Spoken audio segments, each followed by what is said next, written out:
Hello friends, how are you? I think all are fine. So बहुत सारे बच्चे जिनकी पोस्ट ग्रेजुएशन कंप्लीट हो चुकी है या नेट जेआरएफ क्वालिफाइड है, उन कैंडिडेट्स के मैसेज आ रहे थे कि मैम पीएचडी करना चाहते हैं यूनिवर्सिटी में, तो जो इंटरव्यू कंडक्ट करवाया जाता है उसमें किस टाइप के क्वेश्चन पूछे जाते हैं। तो देखो, जो मेरा पर्सनल एक्सपीरियंस है, क्योंकि मैंने एमडी यूनिवर्सिटी, उसके साथ साथ चौधरी बंसीलाल यूनिवर्सिटी जो कि भिवानी में है, और हमारी जो बाबा मसनात यूनिवर्सिटी है अस्तलभोर, इन तीनों यूनिवर्सिटीज़ का जो भी मेरा एक्सपीरियंस था, पर्सनल एक्सपीरियंस, वो आपके साथ शेयर करना चाहती हूँ कि किस टाइप के क्वेश्चन पूछे गए, कितने मेंबर्स थे, और उसके साथ साथ क्या कुछ आपके पास होना ज़रूरी है। तो पूरी इन्फॉर्मेशन, जितनी नॉलेज है, आपको दी जाएगी। अगर आपका कोई भी डाउट है तो आप कमेंट सेक्शन में पूछ सकते हो। और सबसे पहले तो जो भी बच्चे एचपीएससी की तैयारी कर रहे हैं कॉमर्स सब्जेक्ट्स के रिगार्डिंग, या फिर कर रहे हो आप अपनी पीएचडी एंट्रेंस एग्ज़ाम की, एनवीएस, केवीएस, अकाउंटेंट की, क्योंकि सबका सिलेबस जो है ऑलमोस्ट सेम ही होता है। ठीक है, बस ये है कि जैसे जैसे लेवल इंक्रीज होता है तो आपका लेवल भी इंक्रीज हो जाता है। तो आप हमारे टेलीग्राम ग्रुप को ज्वाइन कर सकते हो। वहाँ पर आपको डेली जो है commerce subjects related objective type या फिर प्रीवियस ईयर क्वेश्चन पेपर या फिर कोई इंपॉर्टेंट्स जो है टॉपिक रिलेटेड वीडियोस अपलोड मिलती रहती है। तो क्योंकि नोटिफिकेशन आपको नहीं प्रोवाइड हो पाता, तो टेलीग्राम ग्रुप में आप जुड़ के अपने क्वेश्चंस पूछ सकते हो, और वहाँ पर अच्छी तैयारी होगी। क्योंकि कंपटीशन जितना ज़्यादा बढ़ेगा, जितने ज़्यादा जो है कैंडिडेट्स उसमें इन्वॉल्व होंगे, तो उतने ही ज़्यादा क्वेश्चन अराइज होंगे, और उतने ही ज़्यादा क्वेश्चन अराइज होने से ही हमारा जो कंपटीशन है वो इंक्रीज हो जाता है। तो अब आते हैं बात एंट्रेंस एग्ज़ाम के इंटरव्यू में। तो अगर आप इंटरव्यू देने जाते हो तो घबराने की बिल्कुल भी ज़रूरत नहीं है, क्योंकि ऐसा इसमें कुछ ये नहीं है कि कुछ ऐसा क्वेश्चन अराइज किए जाते हैं जिससे आपको घबराहट हो। सबसे पहले तो देखो, क्योंकि पोस्ट ग्रेजुएशन आपकी कंप्लीट हो चुकी है, तो इस लेवल पर आप पहुंच गए हो कि आपकी जो नॉलेज थी, जो यूनिवर्सिटी तक की नॉलेज थी आपकी, वो कंप्लीट हो जाएगी। अब आपको सबसे जो मोस्ट हाई डिग्री होती है उसके लिए आप जा रहे हो, तो थोड़ा सा कॉन्फिडेंस आप में होना बहुत ही ज़्यादा ज़रूरी है। और क्वेश्चंस किस टाइप के पूछे जाते हैं, तो सबसे पहले तो देखो, रिसर्च प्रपोजल के रिगार्डिंग जो है बात कंफर्म कर लेते हैं। क्योंकि कई यूनिवर्सिटीज़ में क्या होता है, ये कंपल्सरी होता है। तो आप पहले, सबसे पहले तो आपको जब भी आपको नोटिफिकेशन मिलता है किसी यूनिवर्सिटी का, तो फर्स्ट ऑफ ऑल आपको सारी डिटेल कंफर्म करनी है कि रिसर्च प्रपोजल मांगा गया है या नहीं मांगा गया है। तो MD university, Chaudhary Bansilal university और बाबा मसनात यूनिवर्सिटी, तीनों यूनिवर्सिटी में से तो किसी में भी नहीं मांगा गया था, लेकिन कई यूनिवर्सिटीज़ में बताया जा रहा है, जैसे दिल्ली यूनिवर्सिटी है, जामिया यूनिवर्सिटी है, कि उनमें पहले रिसर्च प्रपोजल जो है मांगा जाता है। तो अगर मांगा जाता है तो कोई दिक्कत वाली बात नहीं है।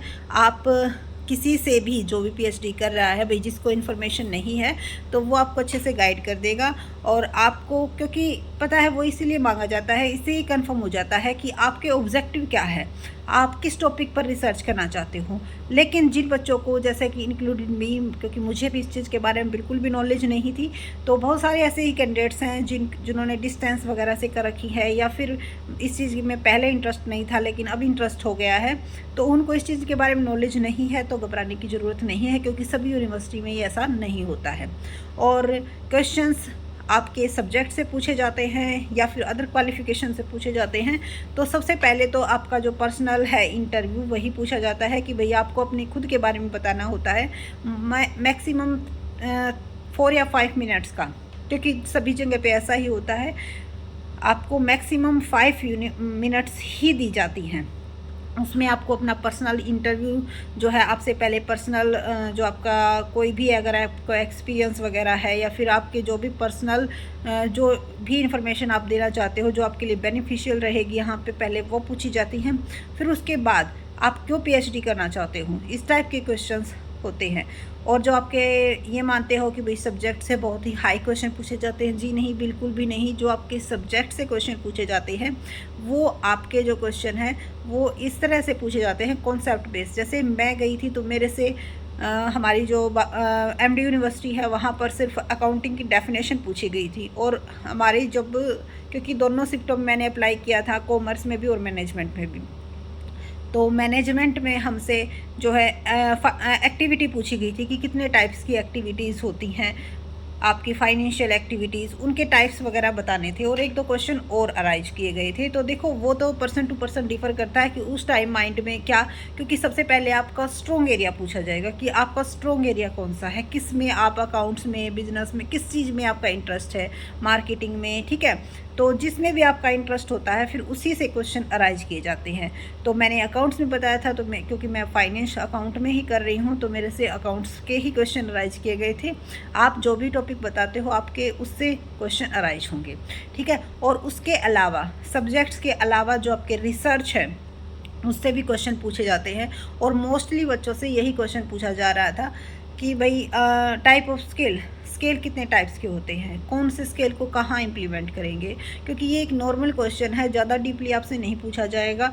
और 1-2 आपके जो रिसर्च के टाइप होते हैं कि एक्सप्लोरेटरी रिसर्च को कहाँ यूज़ किया जाता है, केस बेस्ड स्टडी रिसर्च को कहाँ यूज़ किया जाता है, इस टाइप के क्वेश्चंस भी आपके पूछे जाते हैं। तो ज़्यादा घबराने की बिल्कुल भी टेंशन लेने की ज़रूरत नहीं है।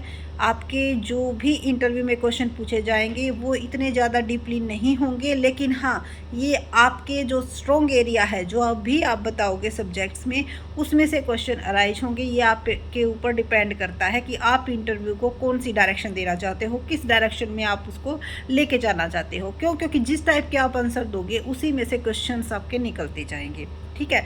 तो कोई भी फिक्स नहीं होता है कि यही क्वेश्चन पूछे जाते हैं, क्योंकि बहुत सारे बच्चे यही पूछ रहे थे कि मैम इंटरव्यू में, एंट्रेंस एग्ज़ाम के इंटरव्यू में किस टाइप के क्वेश्चन पूछे जाएंगे, क्या कुछ स्पेसिफिक होता है? जी नहीं, बिल्कुल भी नहीं। हाँ, आपकी जो रिसर्च है 2-3 क्वेश्चन उससे पूछे जाते हैं और 2-3 क्वेश्चन आपके सब्जेक्ट से पूछे जाएंगे।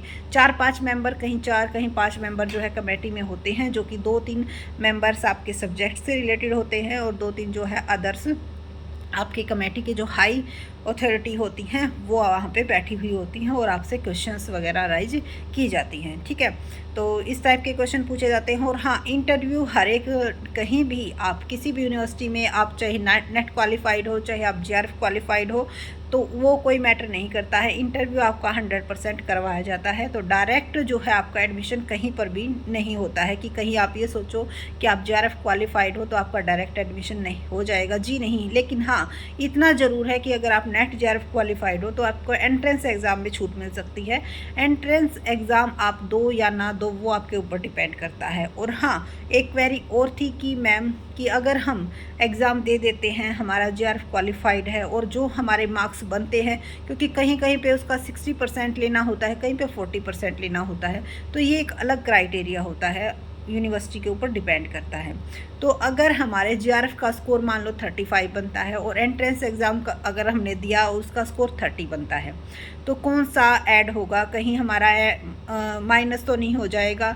यानी कि एंट्रेंस एग्ज़ाम में अगर कम आए हैं तो जीआरएफ के हमारे नहीं जुड़ेंगे? जी नहीं, ऐसा कुछ नहीं है। अगर आप एंट्रेंस एग्ज़ाम देते हो तो वो जो है आपके लिए बेनिफिशियल ही रहता है। क्यों? क्योंकि एक तो देखो आपको कुछ सीखने को मिलता है, और उसके साथ साथ अगर आप जीआरएफ क्वालिफाइड कैंडिडेट्स हो तो आपका स्कोर अगर एंट्रेंस एग्ज़ाम में हायर बनता है तो वो जुड़ेगा, और अगर वहाँ पे हायर नहीं बनता है और जीआरएफ का हायर बनता है तो वो जुड़ता है। इट मीन्स जीआरएफ या फिर एंट्रेंस एग्ज़ाम में whichever is higher score होगा वही आपका जो है ऐड होगा जब आपकी मेरिट लिस्ट प्रिपेयर की जाएगी। तो घबराने की बिल्कुल भी ज़रूरत नहीं है। एंट्रेंस एग्ज़ाम में बहुत ही एंट्रेंस एग्ज़ाम में जो है क्वेश्चंस आपके नेट लेवल के ही आते हैं और 50-50 का जो क्राइटेरिया होता है। और इंटरव्यू में भी आपके जो है कई क्वेश्चंस रिसर्च से पूछे जाते हैं, 1-2 क्वेश्चन आपके सब्जेक्ट से पूछे जाते हैं, सब्जेक्ट्स में उसी से पूछे जाते हैं जो कि आपका स्ट्रॉन्ग एरिया होता है। और फर्स्ट ऑफ ऑल आपका जो है कॉन्फिडेंस वो बहुत ज़्यादा मैटर करता है, क्योंकि विदाउट कॉन्फिडेंस जो आपको चीज़ें आती हैं आप वो भी कई बार स्लिप कर जाते हो, ठीक है। तो best of luck for your entrance exam preparation, because जल्द ही जो है आपका एंट्रेंस एग्ज़ाम जो एमडीयू में है नोटिफिकेशन आने वाला है। जैसे ही आएगा आपको उसकी इन्फॉर्मेशन शेयर कर दी जाएगी। तो हमारी वीडियो अगर अच्छी लगी, आपके लिए हेल्पफुल रही हो, तो चैनल को सब्सक्राइब, वीडियो को लाइक और शेयर करना न भूलें। Thank you.